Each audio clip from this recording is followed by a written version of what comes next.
If you're waiting to be saved from the hellscape in front of us, it's time to stop doing that because the knight in shining armor isn't coming.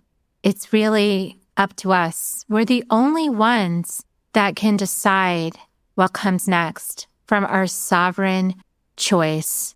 And we're the only ones that can heal all the patterns within us that have caused our life to express the way it's expressing. And today's guest is Tara Wiskow. She is an intuitive energy healer and transformational speaker, and she's so inspiring. She lost 220 pounds naturally by healing deep emotional wounds, and she's just got such a powerful story of self-reclamation to share with us today. So get a nice, quiet spot and nestle down and join us to find out more. Soul Nectar Show. Show. You're invited, delighted to discover who you are. Anything is possible if you believe. To join us on this beautiful journey. Soul Nectar Show. Soul Nectar Show. Hello and welcome to another episode of Soul Nectar Show, that show where we talk about all things essence, where we gather around the campfire and we share our stories of connection to that which is greater than us, to the big mystery beyond the veil, to those synchronistic moments that lead us inexorably to a deeper understanding of ourselves and what we are doing here on this blue dot in the middle of an ocean of stars. I'm your host, Carrie Hummingbird, and I love having these conversations week after week. And they're so illuminating, and I get to connect with my sisters and brothers of light that have been out there doing the deep trench work and have so much goodness to share with us and so much wisdom to inspire us on our own journeys. And what's really up this week, as I'm recording this, we've had this beautiful rising of Black Moon Lilith in the stars opposing Uranus in Gemini, and this changeover that we just had a change in the guard with Uranus. And now we're moving into this Gemini, which is much more quick and in this mental energy and very, very fast communication. And I mean, this is the same energy that produced the Civil War and that produced the Revolutionary War, that produced World War II. And so it's a big energy, and it's definitely a polarizing energy. And it can be extra polarizing at this time in the planet. When I look at what's really up in the space, I can see how the blame game is being played really strong. And it's really the karmic debt. And we're moving into a new earth without karmic debt. Like, we're moving beyond the you must be punished for doing that sort of game and moving out of, because why? Because if we are waiting for someone else to pay the price for what they did before we move on with our lives, we will be waiting a very long time. And this has been proven in your karma. Just look back over it and see how many lifetimes did you have to tussle with certain souls because they absolutely refused to be accountable, to apologize, to make restitution. And so here we are, and I've been writing about this for a couple of weeks now. We're stuck in what? In the sludge of karmic debt. And why is it sludgy? Because it's so frustrating to see the truth of things and have somebody completely deny it and have somebody refuse to be accountable, even to apologize, or even to just say, I did that. Yeah, I did. And be happy with yourself. Like, but it just say, I did that. No, they can't even do that. And I've been watching an influencer, Lucas Bean, Bean, on TikTok and Instagram, that explains a lot of the mentality behind this refusal to be accountable. And when we're talking about the list of very wealthy people who have done tremendously awful things that shall not be named so that I don't get censored, that list is like, they're not going to pay. We can see the writing on the wall. And so when you hit a brick wall on your journey of justice and restitution, what do? Do you just stay hanging out there with your sign saying there should be justice? I demand justice? How much of your personal power and energy, since we're heading into a full Scorpio moon on Friday, and I know this is going to be released a week or two later, but you guys can look back and see how much of your personal power is given away waiting to be saved, waiting for someone else to do the right thing, waiting for someone else to figure it out. And I've been talking about the shadow of inertia and how the shadow of inertia has built into it this program that says somebody else will take care of it. It's like a collective agreement that, oh, somebody else, it's a total deflection. Somebody else will take care of that. Somebody else will do that. Somebody else has got that handled. That's not my job. And that's actually part of the shadow of inertia. And inertia creates what? Sludge, because we're stuck and we're not moving forward. And we're also not expressing it because of pretty, pleasing, and polite.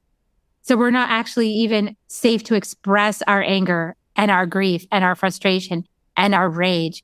And if we can't express those, it just gets stifled inside of us. And it causes who does it cause harm? Us. We drink our own poison. And so what's the remedy? Well, we're here to talk about that with Tara Wiskow. She's here joining us. I'm so glad you're here, Tara. Oh my gosh. Yes. Thank you, Carrie. I am so excited to be here. I love everything that you have said opening this episode up. Truly amazing. Yeah, I'm so glad. We actually postponed our initial recording because it got boxed into too tight a window. And we're like, no, we're not doing that. Yeah. We need space. We need space. So Tara is an intuitive energy healer and transformational speaker who helps women break free from internal blocks, energetic clutter, and outdated identities so they can create the body, life, and relationships that they desire. And she actually lost 220 pounds naturally by healing deep emotional wounds. And so Tara is the best person to have this conversation with because everything that people are like running from right now or like just going, well, somebody save me. Where's my knight in shining armor? Like what justice is going to come to, where is God? Yeah, right. Where's Jesus? Jesus, take the wheel. Wait a second. No, like it's not happening, is it? So if we stay frozen, those traumas don't heal and we're the ones that suffer, right? And you know that better than anyone else. So tell us your story. Tell us more about it.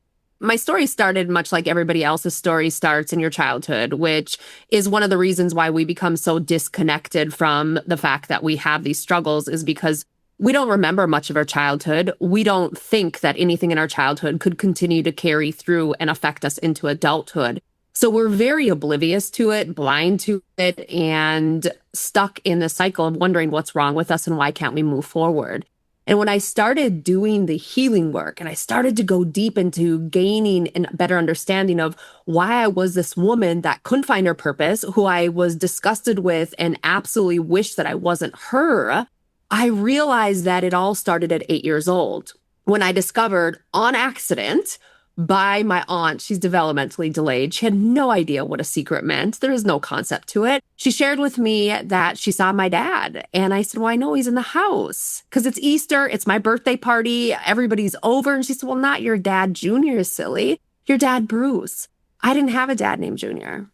Or Bruce, sorry. I had a dad named Junior. Like I had no idea. So that moment in my life opened it up where I discovered that I truly did have a dad named Bruce that had chosen not to be in my life. And I started to see all these differences. My mom and dad Junior and two sisters were blonde hair, blue eyes. If you can't see me, I am dark brown eyes, hair. I mean, totally night and day difference. But it wasn't just the appearances, Carrie. It was in everything. How we talked, how we walked, how we laughed, the food that we liked, the things we thought were funny. I was so different from my entire family.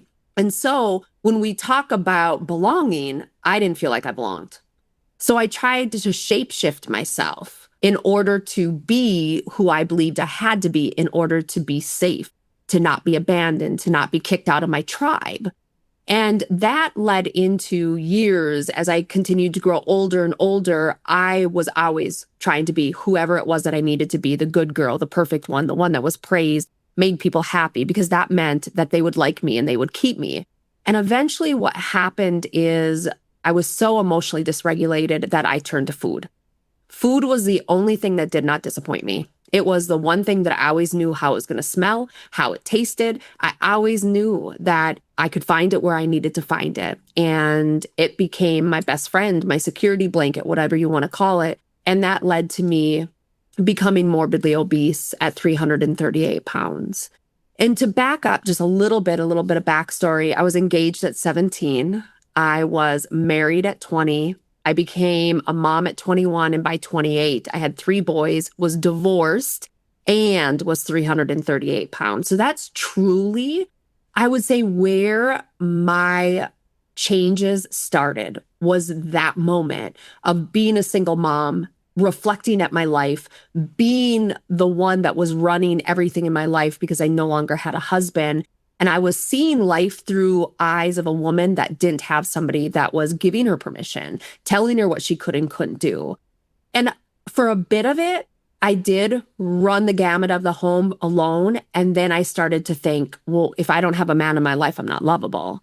I'm not good enough. And so I started to go on that journey of finding my next partner and entered into a lot of unhealthy relationships and finally found my husband that I'm married to now. And it's been 14 years and such a life-changing experience for me.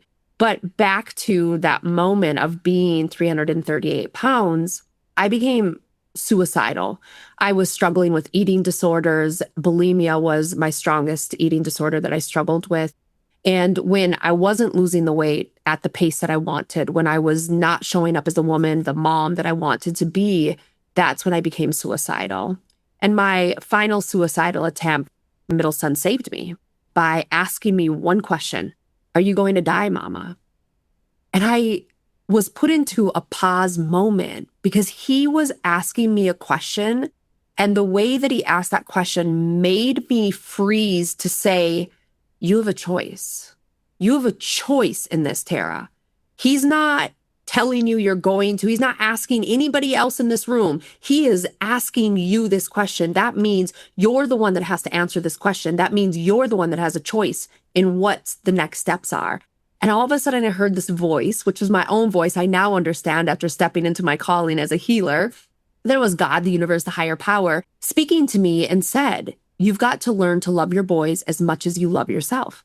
That is your only way out of it. And that's the only thing, Carrie, I'd never tried to do in my whole journey of losing weight. I'd never loved myself. And in fact, I didn't even know that there was such a thing as loving yourself. I thought you didn't love yourself. You were loved by everybody else, and their love for you determined how good you were. Mm-hmm. I didn't know we could love ourselves. And so that was the moment that I started realizing self-love was a thing. And that truly is how I started to go down the journey of losing weight. I started to speak to myself kindly. I did mirror work. I began to love on the woman that was looking back at me in the mirror, regardless of what I liked. If I liked how she looked, it didn't matter. I had to love her. And I started at my feet, and I fell in love with my feet, and I moved up to my knees and fell in love with my knees. And eventually I could look at myself in the eyes and I could say, I love you, Tara. I am so grateful that I get to be you every single day. And just that is what led me to be able to shift my identities, to become the woman that could lose the weight, is I let all the rest of it go. So that's the start of it. And then, of course, we move into being a healer, which has been a whole nother level. But I think I'm going to pause. I'm being directed to pause, let you speak, and then we can move forward from there. Yeah. And what I want to say is that loving ourselves completely changes the equation on what we are wanting to choose for ourselves, right? Mm-hmm. Mm-hmm. So like when we're really, really loving ourselves, then we want to make a different choice around food or relationship or job or engagement or taking risks with our body that we don't need to take. It expresses in so many ways. And I love that you were talking about how you thought that love meant performing the role. You meant that love thought being what somebody else wanted you to be. And how likely is that that's how so many women get trapped up in these really dangerous situations and also unfulfilling situations, is when we don't realize that we're not here for we're not the side character in somebody else's movie, right? Yes. But we're taught that we are. We're taught basically that we're the side character, like we're the arm piece, we're the trophy, but we don't really exist outside of this man's reality. And so we have to learn, like, no, we're the architect of our own dream. And this is the thing that just drives me nuts, is that when just so I can be extra spicy today, everyone, is that I was like bending over backwards as a mom in my first relationship, trying to meet everybody else's needs and trying to like keep the peace. And I too put on tremendous weight. Why? Because I'm protecting myself right? Because I don't feel safe. I don't feel loved. I don't feel supported. I don't feel celebrated. I feel like I'm at war. Like I've got to be mindful that I don't upset anybody. I have to walk on eggshells. It's not that anybody necessarily did anything to make me think that way. It's kind of like a program came in for me, and then I interpreted reality that way. So not to cast aspersions, but it's just to say, like, in that relationship, I didn't feel loved and supported. And what I've come to realize is there was a lot of healing of my early childhood traumas with my first stepfather, who was very violent and who tried to throw my mother off a third-story balcony in front of me. Wow. I mean, that's just traumatic. You know, just imagine that stuck in the subconscious. And so my whole first marriage was like working that out. And so there wasn't violence towards me. So again, I want to say, like, there wasn't any physical violence, but there was perceptions, and there was a feeling of unsafety in love, right? And not feeling safe. And I feel like the thing that I always thought was I was supposed to be like meeting everybody else's needs and keep the peace. But what I didn't realize is it's the opposite. Like, the mother is the central figure in the family system. And so if the mother is unwell, the family system is unwell. And so the mother actually needs to command, like, take up the space and like sit on the throne and really own it. And then the family falls together just fine. Yes. So, and not in a bossy way at all, but just in a self-possessed, empowered, loving kindness, secure with oneself, secure attached way. When you're in that energetic and you're really sitting in that, then you can allow other people to have their perceptions and to have their whatever's going on and show up with love. But you have boundaries, and then you're like holding your own space, and you're not a doormat. I was a doormat for at least 20 years. So getting out of that, I was resentful because I was a pleaser. Right. So talk a little bit about your realizations around that, because you were the mama. How did your perception of your role as mother change through your self-love process? So my perception in that changed because I realized that I was valuable, that I was good enough, and that who I was somebody that they needed in their life, and that I could teach them so very much. So I took myself out of from being this woman that I believed I needed somebody else to tell me what I could and couldn't do. I went away from being that puppet, which is really interesting because my first husband, I was his mama. That is what I was. However, at the same time, he was somebody that made me feel strong because I had a man in my life. It was like just having a man in my life gave me permission to do and be and have what I wanted in my life. So when I didn't have him in my life, then I started to lose myself and I started to doubt my ability to be anything. But once I began to love myself and I started to see myself in an entirely different way, I valued myself so much, and I started to pour that into my boys. I started to teach them to value themselves. They started doing mirror work with me, and they would say loving affirmations to themselves in the mirror. And it really shifted our dynamic because I taught them how to value themselves, but also how to value women and people in this world. And I became the mom and the dad because their dad wasn't very present in their life at all. So I became both roles, and I got to learn so much. And having that basis of self-love, I think it opened me up to go deep to learn, what do I need to teach them as the father figure in their life? Who do I need to be as their mom? And so I was able to navigate both. And still to this day, I mean, all my boys, all three are graduated. I am their cornerstone that they come to. When they are needing guidance, they come to me. When they want celebration around something they've done, they come to me. I am their focal point. And it's because I loved myself enough to let myself rise up and be the mom, be the dad, be the role model that they needed, that gave them and gave me that ability to have that in my life.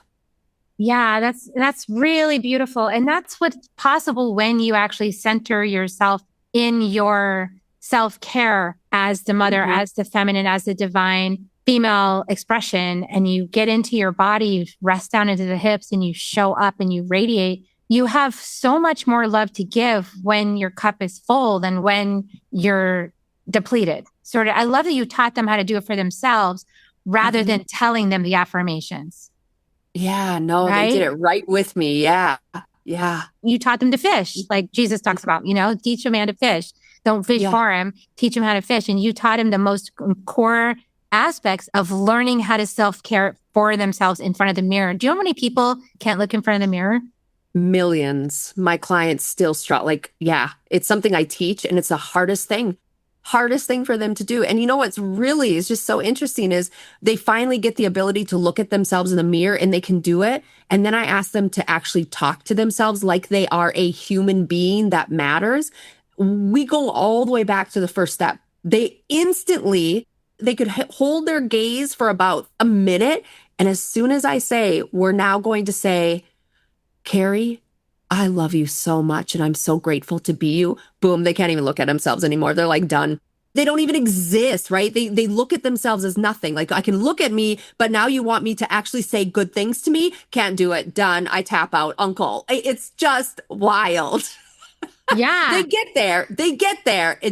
We have to go back to square one to start back in. And once they've repeated it back again, practicing, seeing themselves in the mirror again, after that second go round, now we can talk. Now we can talk. But it's that worth. It's releasing the limiting beliefs. It's releasing that blocks and all of the unconscious programming that we have that has taught us, I'm not good enough. I'm not valuable. I don't deserve love. We have to release that out of our unconscious mind so that we can actually embrace and embody ourselves as someone that matters. Yeah. And when we're someone who matters, when we really know that we're someone who matters, our attractor field and our gene keys starts attracting a different frequency.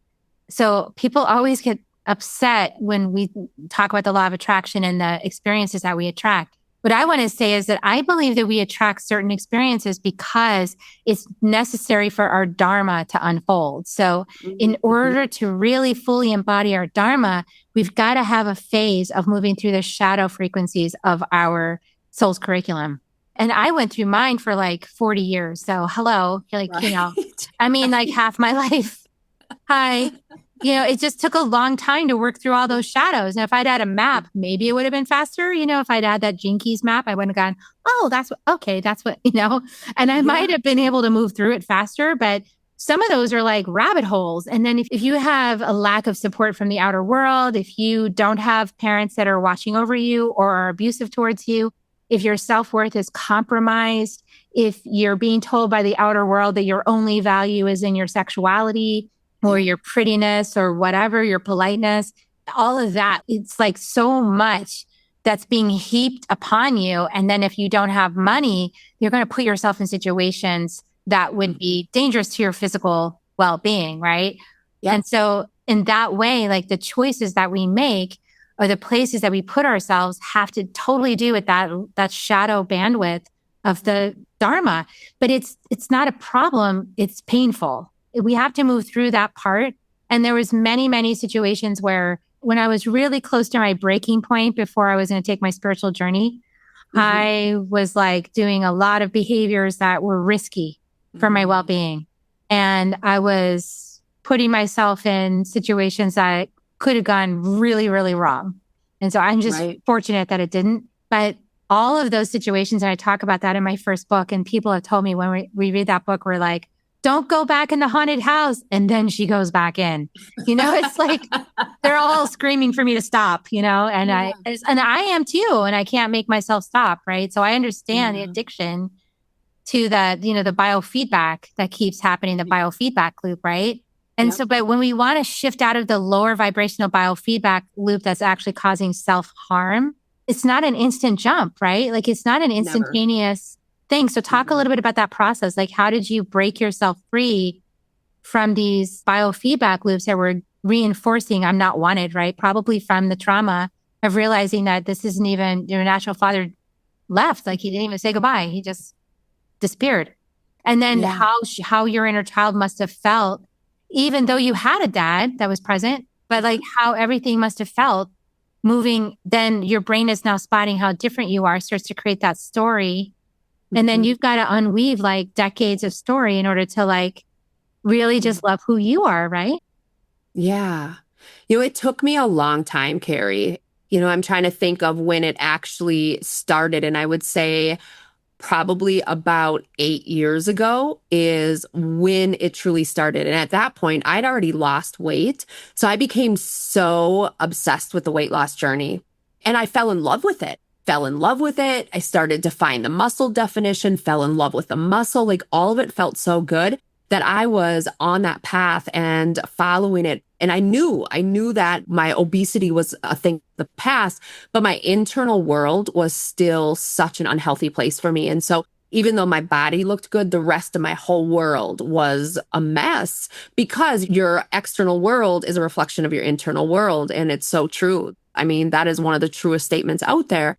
And so probably about 8 years ago, I was just still struggling with a lot of the thoughts of negativity and being frustrated and being irritated. And my husband and I were outside. We live in northern Minnesota. Hopefully soon we don't because I'm so sick of the cold.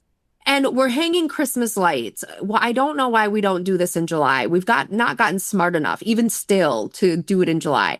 But it's cold and I'm angry and I'm mad and I'm complaining. And all of a sudden my husband, out of nowhere, says, and he doesn't say much. He's a very quiet person. So when he speaks, you almost like you have to pause. He says, I can't wait until you see the good that comes from this.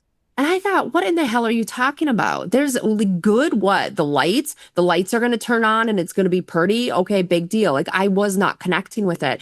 And after that, I started to just think about that, like the good that comes from this, the good that comes from this. And I thought, okay, so we're shifting our thinking, and something just connected for me to realize that what if I stepped back and I stopped complaining about it and I found the good? What if I started to see the good in this? What if I started to ask myself, how could I see and approach this differently?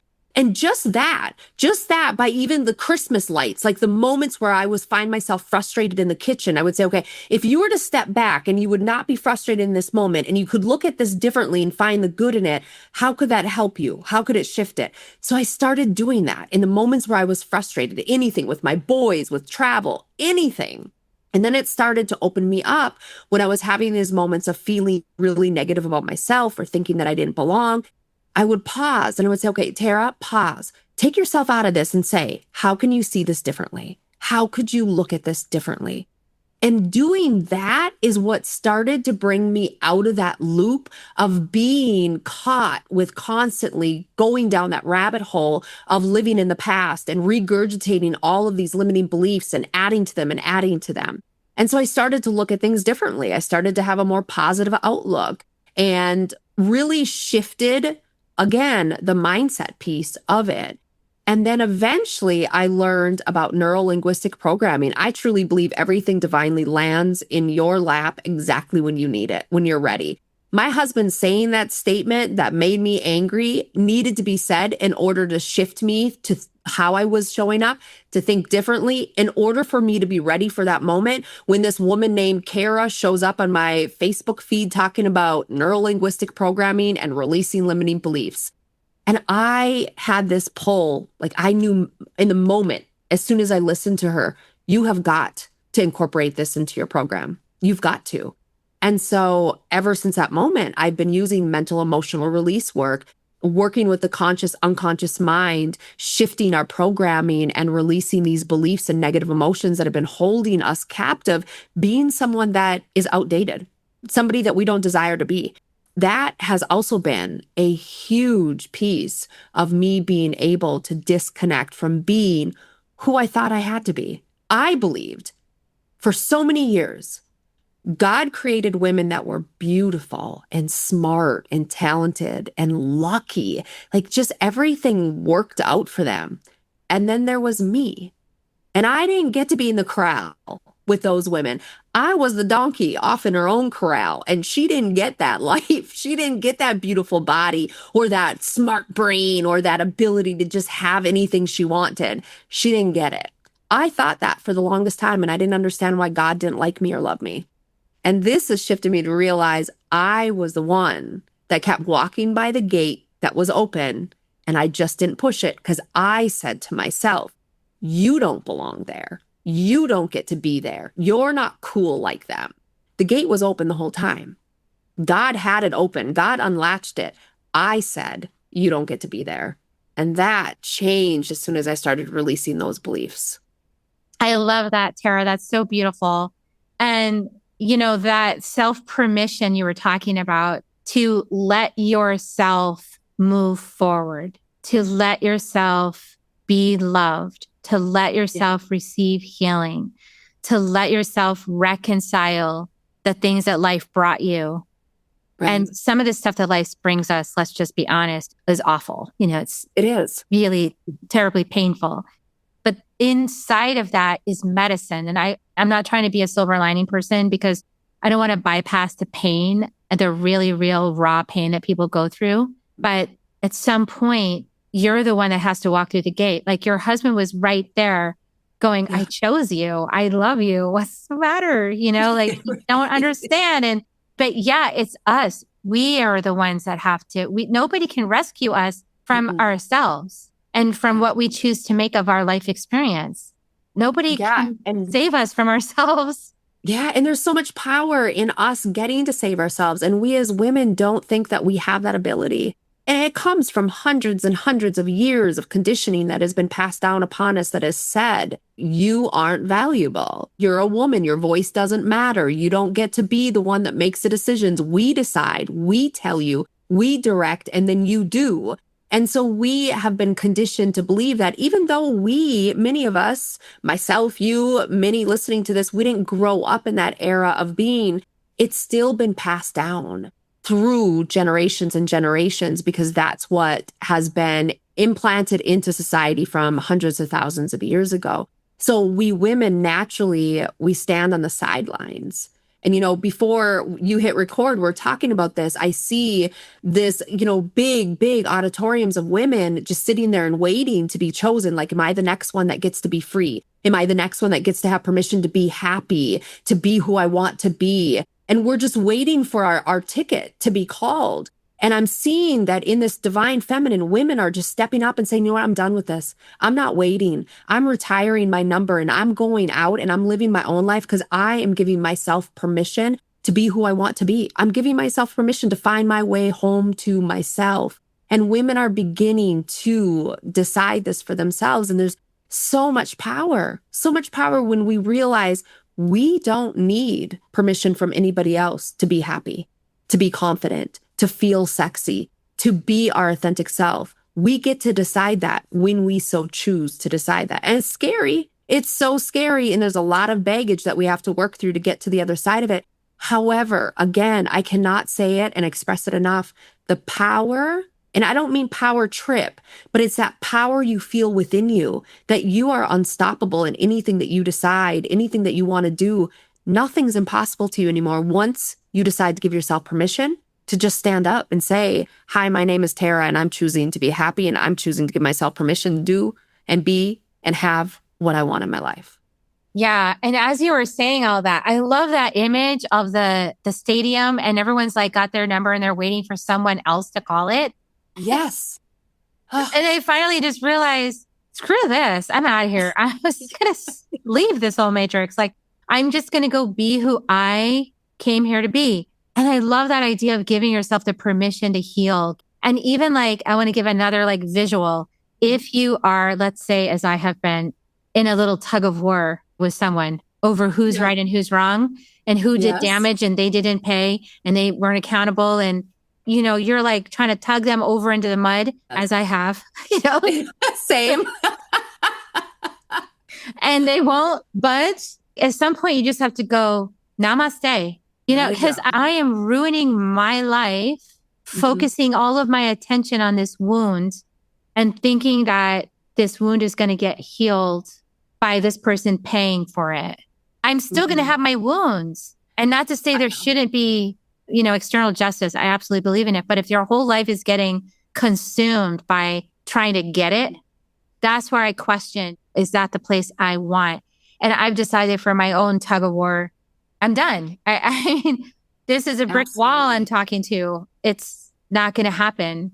There's not going to be that reconciliation or that recognition even of there's not going to be that. So just let it go. It's done. I agree. And I love what you're saying because I just recently had this conversation with my stepdaughter because somebody in her life that never should have done what they did, somebody very close. I mean, it was her cousin. We'll just say she has a cousin.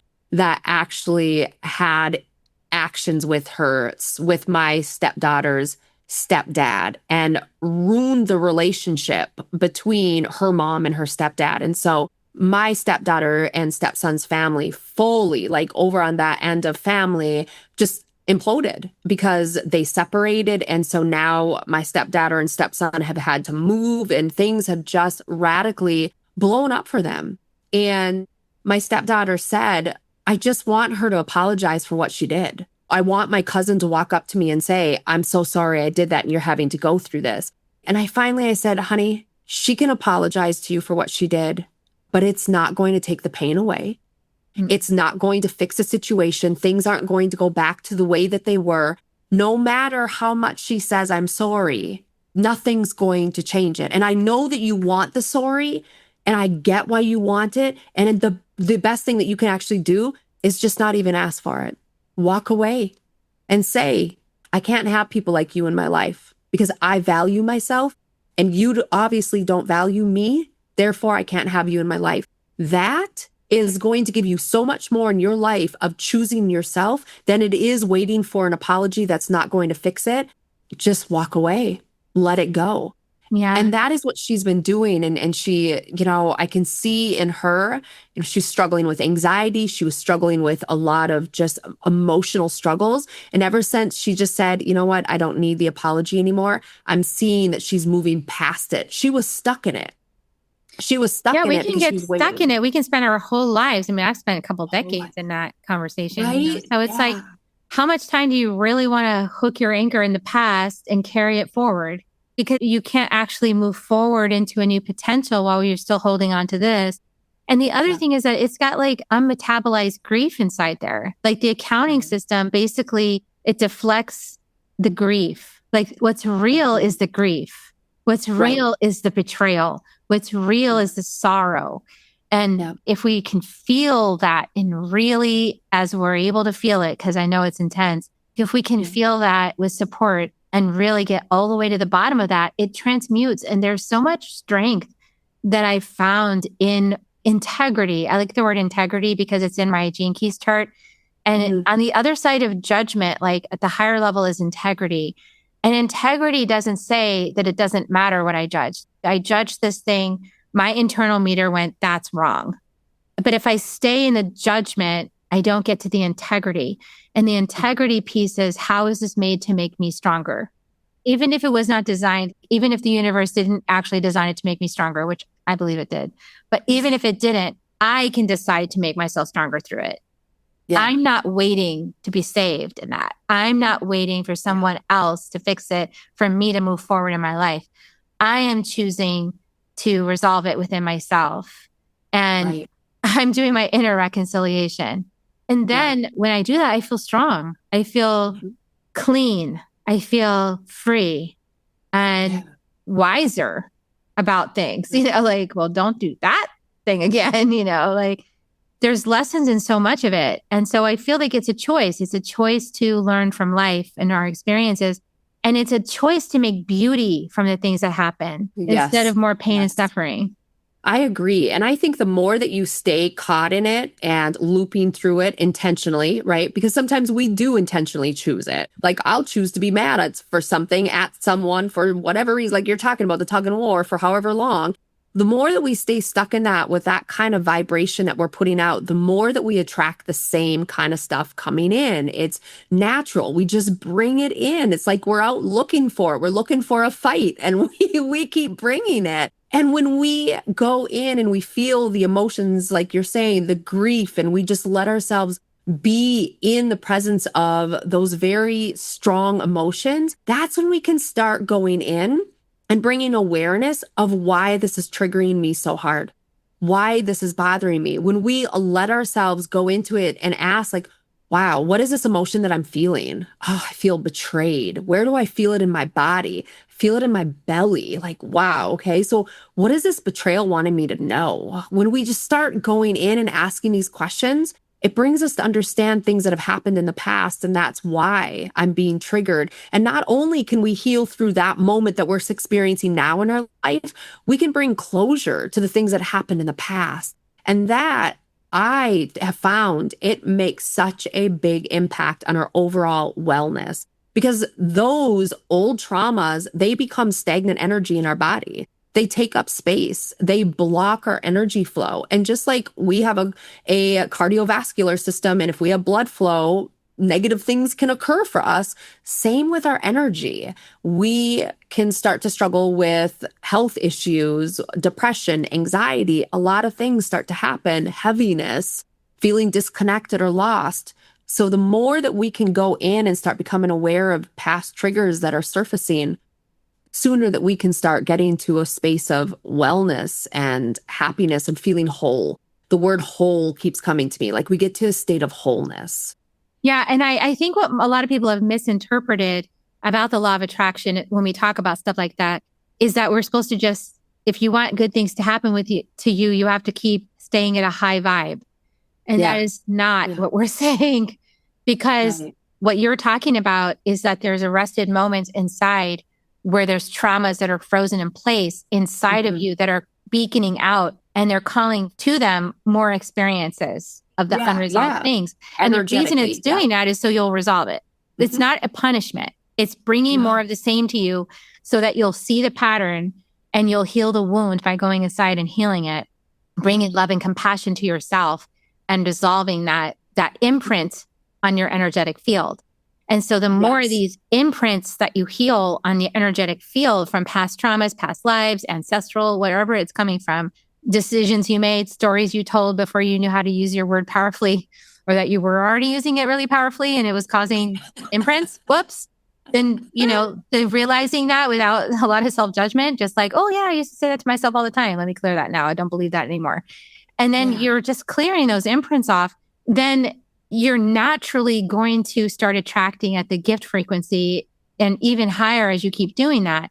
But it's not about climbing the ladder to get away and above all your trauma and away from it. And just like, I can't feel that because I just need to stay on light and love. I need to just stay up here and I can never feel those things because that will make me low vibe and toxic. And then I'll feel bad. And then no. And that's why I think that we want to be saved. Like you said, Jesus take the wheel kind of thing is like, we want to climb above it and not feel those things. And we want somebody just to save us so that we don't have to deal with those things because we don't feel empowered enough to do it, right? So none of this is about just getting to that high level and then just flying around, flying our kite all day and pretending like we got nothing to do. And our life is perfect and everything is always amazing. That's not true. That's not true at all. I don't believe that.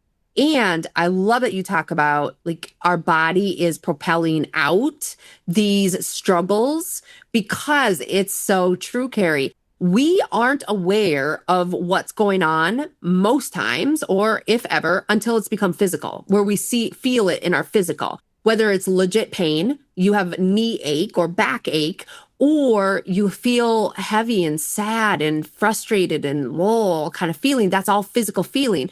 We have 4 bodies that we live with. So we have our physical, our emotional, our mental, and our spiritual.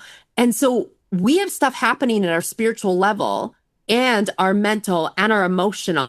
And it's not till it gets to the physical that we become aware of it. So like you said, that little like beacon pulsing out, that's your other 3 bodies that are sending out this radar. Your nervous system is alarming the system to say, hello, we've got some struggles here. We've got some issues. And I truly believe that some of these issues that we do call in are being called in intentionally so that we get to that breaking point of saying, I've got to do something about this.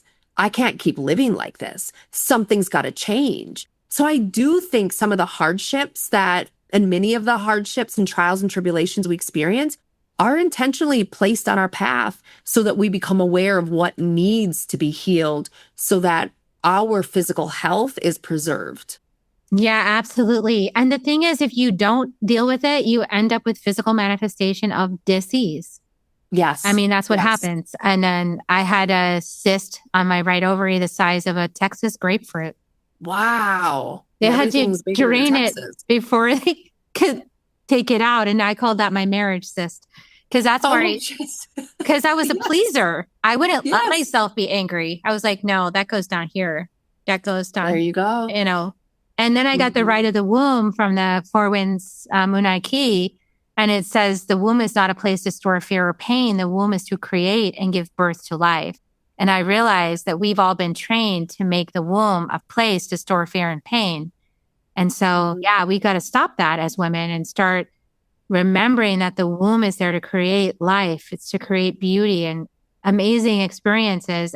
And so wherever anybody is on the journey, I know that rage is sacred. I want to say rage is completely sacred, but it's sacred in a way, an opportunity now with this huge Uranus energy that's the same as happened in all these other wars.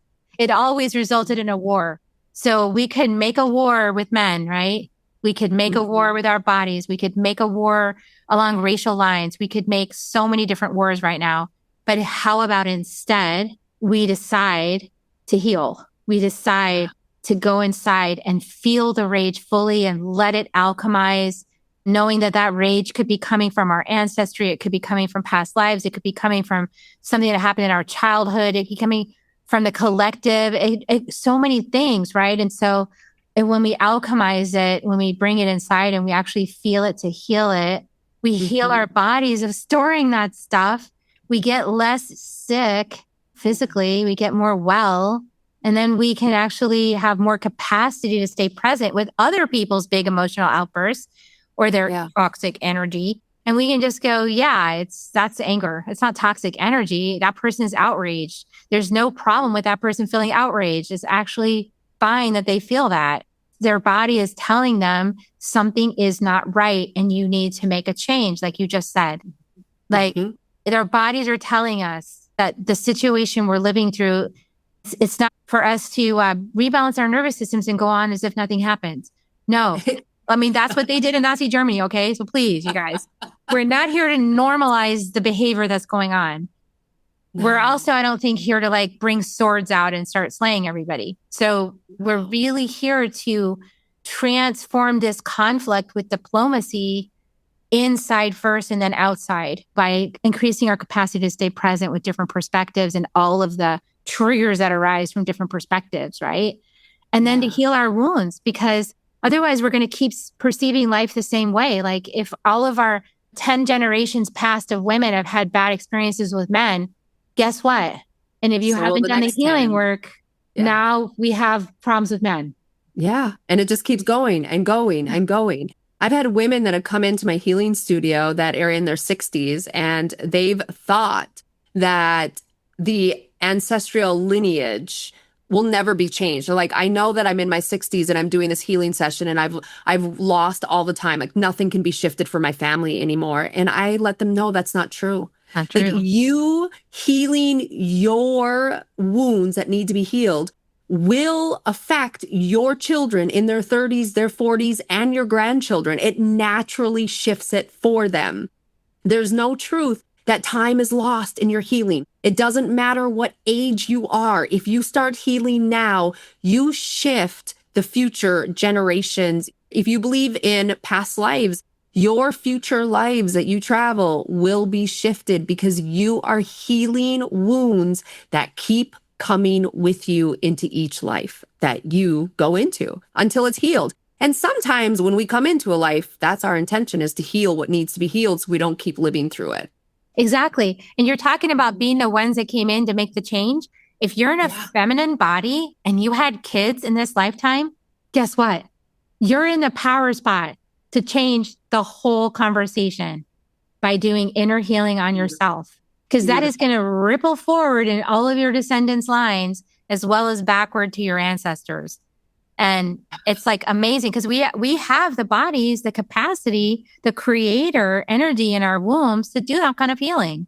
That's what we're designed for. So working on yourself is not a waste of time, you guys. Working on yourself is honoring yourself and all of your lineage. It's honoring all of life on the planet at some level because she's a mother. So, do your work and enjoy it. Do your work. Yes. And enjoy it. It doesn't have to be a struggle or like do your work. No, it's not like that. It's like, wow. Right? Because your journey, wasn't it a journey of discovery? And we're going to wrap up in just a minute, but wasn't it like a journey of discovery for you? Like it wasn't a punishment. It was like, wow. When I made it a journey of discovery. Okay. Yeah. Then it became one of like, oh my gosh, look at this. And I'm learning this and look at all like now I can embrace it and say, I am so grateful for everything I struggled with. I was morbidly obese. I was divorced, a single mom. My boys and I, we lived in poverty. We barely made ends meet. I mean, I was rubbing nickels together in hope that another nickel would be born, which is kind of funny because my boys' last name are Nichols and I really didn't want another Nichols to be born, but I just thought of that. I'm like, no, not really, but okay. Not really. No more nickels. No more Nichols. So it's like all of that, I now can look at it and say, thank goodness for everything that I went through because it helps me to be able to relate and to understand and look at what I healed and the joy of it. I became a student of the game, Carrie. I became a student of the healing and the learning because it wasn't about a job. It wasn't about a have to. It was about a get to. And I wanted to choose that for myself. Yeah, you stopped waiting to be saved and you got in the driver's seat with your soul and you said, okay, we're next. Yes. I mean, I stopped, letting other people, I speak about this in my keynote and in a past keynote, not my current one, but I got myself in the driver's seat like for years. And I think you'll resonate with this. I was on the passenger seat and people were just driving me wherever. I'd be like, why are we here? Why did you bring me here? They're like, well, this is where I wanted to go. So you're just along for the ride. That was my life. I was along for the ride, right? And then I'm like, no, you're fired. I don't need a chauffeur anymore. I'm chauffeuring myself and I go where I want to go. Yeah. I love that you brought that in. I was in the passenger seat and I was just along for the ride. How many women live like that? So many. And I want to stop it. I am committed to helping women realize that they can have their own steering wheel. They can have their own steering. Yes. Yes. Right. Yeah. And like make choices and you might make mistakes. Oh, well, that's fine. Yeah. You know, make a mistake. Learn from them. You know, and speak up. You know, it's hard to speak up because I'm a mom. So I know that especially in that position of mom, when you speak up, everyone's listening. Like, what is she saying? So there's a process I had to go through to learn like about speaking to myself first in the mirror, like you talked about, and really working it out, the venting part, like in front of the mirror, venting to myself and really working it out first with myself or to anybody who could actually hold the container of a sacred space. And then when I'm clear about what it actually is, usually something within myself, but then there might be a little piece that actually relates to the other person out of that storm. That's the piece I bring forward. And I think this is what we need to learn how to do as women, because we have learned how to vent with each other, which is also called gossiping among circles of women. We've learned how to do that. But now I feel like we can refine that skill and take it to the next level, like elevate it to the next place where we do get to be fully authentic with how we feel and what we think and where we stand, but also be super accountable to that we are in the driver's seat and that we have been the whole time. It's just that we pretended we were in the passenger seat, you know, and we surrendered our authority. Now we're claiming it back, which is truth. And we're going to stand in the truth. I love this conversation. It's been so beautiful. Thank you so much for this. What a beautiful gift. Thank you. Thank you so much. I agree. This has been amazing. I've learned so much and I just feel so energized and uplifted from our conversation. I appreciate you. I appreciate the message that you put out, the knowledge that you have, the work that you've done to get to where you are. And now you use it to make a difference in the world. And so I love that you decided to put yourself in the driver's seat, and whoever wants to follow along and be part of it gets to be part of it while they're driving behind you. Yeah, exactly. There's no more gurus, you guys. So like one person called me a Pied Piper. She's like, oh, you're the Pied Piper. And she like left my list. And I was like, that's fine. You know, you can call me what you want. But the point is that I'm out here making a difference. I'm having these conversations. I'm doing my best to uplift the timeline through these conversations and bringing in wonderful people like you. And that's all we can do. And we're not responsible. So make your own choices and have discernment. It's up to you guys. So let's see. Amen. So you have a freebie. You actually have a freebie that is a free guided energy recall meditation. Well, that's a good one. Tell us a little bit about that on the way out. What does that do for you? Yeah. So when we're recalling our energy, something that I didn't know is as women, as empaths, most of us women, if not all of us, are empaths, right? And so we give our energy away. It's like we go out. I like to look at it as sneezing. When somebody sneezes, they leave particles of themselves around. And when we are out and about doing things, and even now, right now, I'm giving you my energy. We give pieces of ourselves away. And so if you've ever put a puzzle together, when you are putting it together at the end and you're like, I'm missing 100 puzzles, that puzzle is not complete. You can never complete it. That is what happens. Just like that moment where you're like, I've worked so long and so hard and I can't complete it. There's missing pieces. Oftentimes at the end of the day, you feel so tired and so lethargic and run down and heavy because pieces of you are missing. Pieces of you are out there. And so in this meditation, help you to recall your pieces back to you, but we're also making sure that any energy that's not yours is also being sent back to who it belongs to. Because just like we feel heavy when we don't have our pieces, they feel heavy. And so I love to put love out in the world. Even those people that we have their energy because they're not the greatest, they were mean, maybe they said something to us. You know what? Let's just love. Let's just send love. So we're going to send their pieces back to them because we just want to have love and light in the world, and let's help them feel better while we feel better. So that's the intention of this meditation, is to bring women and men, it works for men as well, to a wholeness of having their pieces within them and what does not belong released and let go back to where it belongs. Beautiful, beautiful. So that's available at tarawiskow.kit.com. And there's actually a full address. There's like some numbers and things like that. So I'm going to put that in the show notes. You guys can just go down in the show notes and go find that link and click it and go get this free guided meditation. Yeah. And definitely check out the other links are also in the show notes below. Her website, tara-wiskow.com, and also on Instagram and Facebook. So we'll put that all in the show notes. Thanks for being on the show. And as I always like to wrap up, I like to tell people, please like, share, subscribe, and share this episode out. And if you enjoyed what Tara has to say, share it out. Give it to more people and then let more people find her magic. And then we're going to give kisses. Would you like to give some Reiki kisses speaking of getting the energy out, here comes the kisses. I always give kisses at the end of the show. So here they come, everybody. Thanks for staying till the end.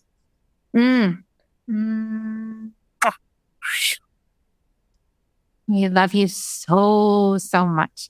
And we'll see you next time on Soul Nectar Show. Bye for now. If you found even one gold nugget in this episode of Soul Nectar Show, will you do us a favor? Will you subscribe, like, and share this episode? Maybe even write a comment and let us know what you thought about it. We really, really want to engage with you at a much deeper level. Let's be part of community together. Have a great week, everyone. Bye for now. Soul Nectar Show. Awaken, Soul Show. Take a sip from the drip of the nectar of the soul.